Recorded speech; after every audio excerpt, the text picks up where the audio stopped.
हाँ तो my dear student, आज हम क्लास 12th हिंदी गद्यखंड चैप्टर 12 का सॉल्यूशन करवाने वाले हैं। यदि आप बोर्ड एग्जाम में एक अच्छा परसेंटेज लाना चाहते हैं तो इस वीडियो को शुरू से लेकर लास्ट तक जरूर देखिएगा। तो 12वां चैप्टर है तिरीच। इसके लेखक हैं उदय प्रकाश जी। तो इस चैप्टर का सबसे पहला प्रश्न हमारे पास दिया गया है कि तिरीच शीर्षक पाठ में बैंक के नेपाली चौकीदार का क्या नाम था। तो इसका राइट आंसर होगा ऑप्शन नंबर बी, थापा। उसके बाद 2 नंबर का प्रश्न हमारे पास दिया गया है कि तिरिच शीर्षक कहानी के कहानीकार के अनुसार दशहरे के दिन किस पक्षी को देखना चाहिए। तो इसका राइट आंसर होगा ऑप्शन नंबर सी, नीलकंठ। उसके बाद 3 नंबर का प्रश्न हमारे पास दिया गया है कि पॉल गोमरा का स्कूटर किसकी रचना है। तो इसका राइट आंसर होगा option number A, Uday Prakash की। उसके बाद 4 नंबर का प्रश्न हमारे पास दिया गया है कि उदय प्रकाश की माता का क्या नाम था। तो इसका राइट आंसर होगा option number A, Ganga Devi. उसके बाद 5 नंबर का प्रश्न हमारे पास दिया गया है कि उदय प्रकाश की रचना का क्या नाम है। तो इसका राइट आंसर होगा ऑप्शन नंबर बी, तिरिच। उसके बाद 6 नंबर का प्रश्न हमारे पास दिया गया है कि तिरिच किस प्रकार की रचना है। तो इसका राइट आंसर होगा ऑप्शन नंबर ए, आधुनिक त्रासदी। उसके बाद 7 नंबर का प्रश्न हमारे पास दिया गया है कि उदय प्रकाश की कहानी कौन सी है।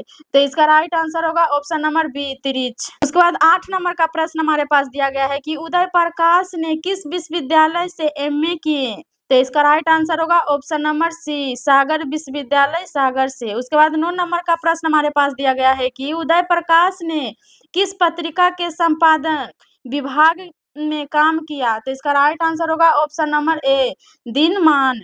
उसके बाद 10 नंबर का प्रश्न हमारे पास दिया गया है कि उदय प्रकाश जी ने किस अंग्रेजी पत्रिका का संपादन किया। तो इसका राइट आंसर होगा ऑप्शन नंबर सी, एमिनेंस। उसका बाद 11 नंबर का प्रश्न हमारे पास दिया गया है कि उदय प्रकाश जी ने किस पत्रिका के सहायक संपादक थे। तो इसका राइट आंसर होगा option number B, Sunday Mail New Delhi. उसका बाद 12 नंबर का प्रश्न हमारे पास दिया गया है कि लेखक को किसने बताया कि तिरिछ में काले नाग से 100 गुना ज्यादा जहर होता है। तो इसका राइट आंसर होगा ऑप्शन नंबर ए, थानू।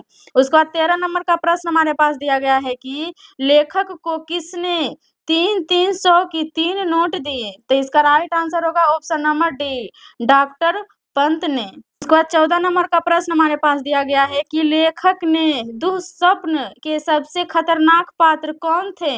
राइट आंसर होगा ऑप्शन नंबर सी, हाथी तथा तिरिछ। उसके बाद 15 नंबर का प्रश्न हमारे पास दिया गया है कि लेखक को सपने में क्या करने की आदत थी। तो इसका राइट आंसर होगा ऑप्शन नंबर डी, बोलने और चीखने की। उसके बाद 16 नंबर का प्रश्न हमारे पास दिया गया है कि लेखक के पिताजी ट्रैक्टर से कहाँ उतरे थे। इसका राइट आंसर होगा option number B, Minerva Talkies के पास। उसके बाद 17 नंबर का प्रश्न हमारे पास दिया गया है कि खतरनाक सपने में लेखक का सबसे बड़ा अस्त्र क्या था। तो इसका राइट आंसर होगा ऑप्शन नंबर सी, आवाज। उसके बाद 18 नंबर का प्रश्न हमारे पास दिया गया है कि लेखक के पिताजी शहर क्यों गए थे। तो इसका राइट आंसर होगा ऑप्शन नंबर डी, अदालत पेशी के लिए। उसके बाद 19 नंबर का प्रश्न हमारे पास दिया गया है कि कौन सी कहानी उदय प्रकाश जी की नहीं है। तो इसका राइट आंसर होगा ऑप्शन नंबर ए, बारिश। 20 नंबर का प्रश्न हमारे पास दिया गया है कि लेखक के पिताजी को बचपन में किस रोग की शिकायत थी।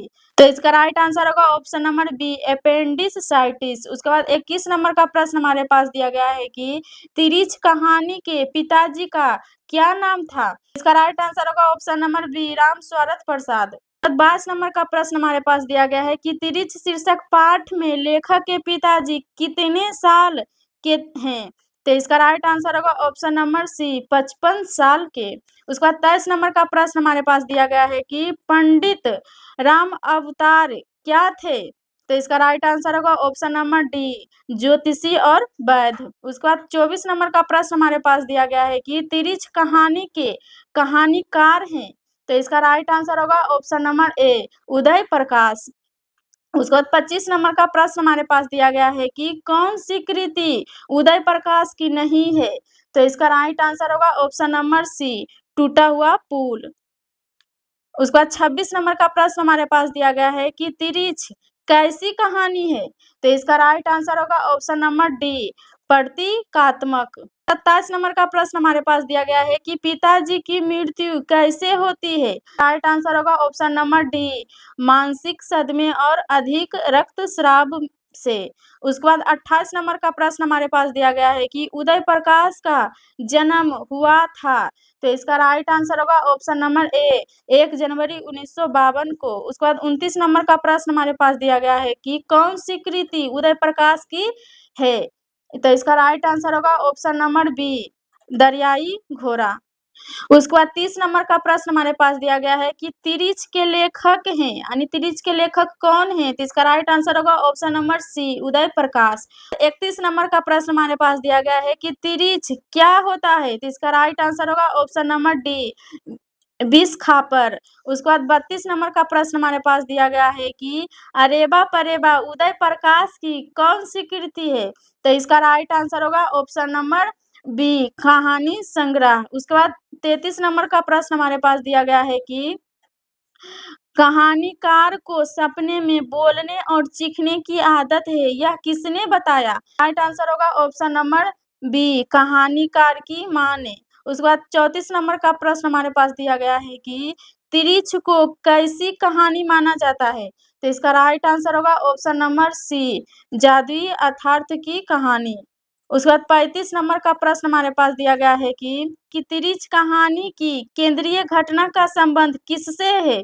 तो इसका राइट आंसर होगा ऑप्शन नंबर सी, कहानीकार के पिताजी से। इस चैप्टर का जितना भी क्वेश्चन था सभी का सॉल्यूशन करवा दिए हैं। यदि आपको वीडियो अच्छा लगे तो वीडियो को सबसे पहले लाइक कर दीजिएगा और चैनल पे नए हैं तो चैनल को सब्सक्राइब कर लीजिएगा और कमेंट करके बताइएगा कि आज का क्लास आप सबको कैसा लगा।